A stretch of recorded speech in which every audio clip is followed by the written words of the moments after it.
There comes a point in every person's life when they stop, not out of exhaustion, not out of resignation, but out of a quiet recognition that something fundamental has been missed. We spend years searching for truth as if it hides somewhere behind the next achievement, the next relationship, or the next crisis overcome. But the irony is simple. Truth isn't found by looking for it. It appears the moment we finally pause long enough to notice what has been true all along. Most of us never learn this early. From childhood onward, we inherit explanations, beliefs, and unwritten rules the way someone inherits old furniture, placed in our homes before we ever ask who built it, why it's shaped that way, or whether it even belongs to us. We live inside those hand-me-down ideas, mistaking them for identity, calling them certainty. And so we chase meaning, imagining it exists somewhere outside us, hidden like buried treasure. But meaning isn't waiting to be discovered. It is created in every moment we choose to act with awareness instead of habit. The mind is a talented illusionist in this way. It can dress comfort up as wisdom and fear as logic. It can convince you that standing still is safe and that questioning your routines is dangerous. And because the mind is persuasive, many people spend their entire lives avoiding discomfort, thinking that avoidance is freedom. But real freedom is different. Freedom isn't the power to do whatever you want. It is the ability to stop needing to escape from yourself. We live in a world overflowing with information yet starving for understanding. The modern crisis isn't complexity, it's noise. And the tragedy is that the world isn't getting louder, our silence is simply becoming rarer. Without silence, without room for thoughts to settle, understanding never gets the chance to form. This is why people argue so fiercely today. Many confuse volume with clarity. But every argument you win against someone else is a small defeat against your own humility. When being right becomes more important than being honest, the ego grows thick walls and then complains about feeling trapped. Nothing enslaves the mind faster than the need to be right, and every opinion clung to tightly is a doorway closed to deeper understanding. You can see proof of this everywhere. Listen closely to those who seem restless, constantly changing jobs, relationships, or goals. On the surface, they are pursuing direction, but underneath, they are mistaking distraction for purpose. They are running from the emptiness they feel and not realizing that emptiness cannot be outrun. It can only be filled with something honest. Honesty, however, is frightening.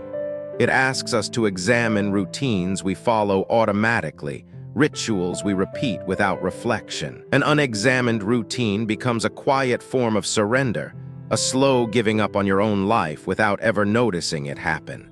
People cling to control not because they truly need it, but because they've forgotten their own adaptability, the quiet truth that human beings survive and grow precisely because they can adjust.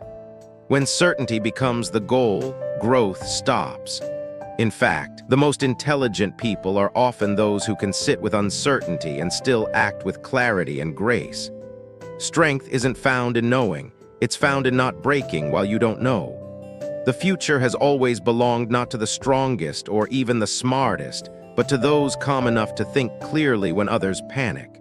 You see this clarity in moments of silence, the rare times when noise stops and life stops demanding answers. Awakening doesn't happen when you read about it or study it. It happens when the noise disappears and you're left face to face with reality as it is. For many, this is terrifying. We want reality to agree with us, to mirror our preferences, our resentment, our narrative. But if you want to see the world honestly, stop trying to make it confirm your story. Most suffering doesn't come from events, but from the story we attach to them. Reality is almost always neutral. Interpretation is what colors it. Reality never lies, but interpretation edits everything. And because we edit our experiences unconsciously, we often repeat what hurts us. The mind repeats what it fears until we finally decide to listen. Pain, too, is misunderstood. Many defend their pain as if it were their identity, polishing it like a badge. But healing requires surrender. You cannot heal what you keep defending. Awareness itself doesn't remove pain. Pain is part of being alive. but awareness teaches you how to stop multiplying it. Awareness is also what reveals our deeper fears. Often, what we most fear losing is exactly what we've mistakenly fused with our sense of self. And when life threatens those attachments, we feel as though we are being threatened. But wisdom grows when we realize that identity is not a fixed object. We become what we repeatedly focus on. Attention is the real shape of identity. This is why stillness is essential. Not the dramatic kind practiced on mountain retreats or silent temples, but the everyday kind, the ability to pause before reacting, to breathe before speaking, to observe before judging. Stillness is not the absence of movement. It is the presence of awareness. When stillness deepens, we notice something important. Most of what we call overthinking is actually underfeeling. The mind spins because the heart is holding something it hasn't yet acknowledged. When feeling is avoided, thought becomes frantic. And when we stop trying to prove our worth, when we stop chasing validation, something remarkable happens. Peace arrives quietly, needing no permission. This peace has nothing to do with the world becoming easier. Life will never obey our preferences. Peace begins the moment we stop demanding that life be easier than it is. It begins when we accept that discomfort is part of meaning. In fact, meaning is born not by escaping discomfort, but by allowing yourself to grow through it. And growth, at its core, is the gradual unlearning of noise. You cannot think your way into peace. You can only learn to unthink everything that keeps you from it.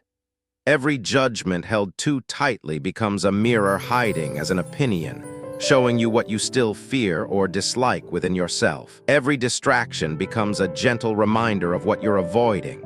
Eventually, as awareness deepens, you notice something profound. You already have enough. The hardest truth for the modern mind is the truth of sufficiency. We are conditioned to chase more certainty, more approval, more comfort, more answers. But wisdom is not the accumulation of answers. It is the gradual realization that you need fewer of them. When you know this, you begin to outgrow beliefs that once felt foundational. People will misunderstand this. When you outgrow old beliefs, others may call you lost, at least until they need directions themselves. Change often looks like confusion from the outside, but internally it feels like freedom. That freedom leads to a different relationship with the world. You stop trying to fix everything. You stop believing peace will arrive once circumstances improve. Instead, you begin to understand your place within the world, not above it, not below it, but inside it. And this understanding reveals something beautiful. You don't need the world to change in order to be at peace.